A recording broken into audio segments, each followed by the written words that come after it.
কার্যালয় জনতা উন্নয়ন পার্টির কার্যালয় ওপেন করার জন্য সিদ্ধান্ত নিয়েছে, তাই আমাকে আসতে হলো। আপনারা অনেকক্ষণ ধরে কষ্ট করে অপেক্ষা করছেন, ওই জন্য আপনাদের কাছে আমি ক্ষমা ভিক্ষা করে নিচ্ছি। আপনারা সবাই ভালো থাকবেন, সুস্থ থাকবেন, শান্তিতে থাকবেন, এটাই আমার কামনা।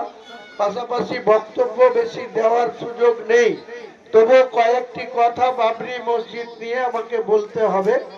আপনারা অনেকেই অবগত আছেন যে 2025 সালের 6 ডিসেম্বর আমি বেলডাঙ্গার ছেতিনিয়া মোড়ে এনএইচ সংলগ্ন জমিতে আমার যে একটি trust Islamic foundation of India একটি ট্রাস্ট, সেই ট্রাস্টের কর্ণধার আমি।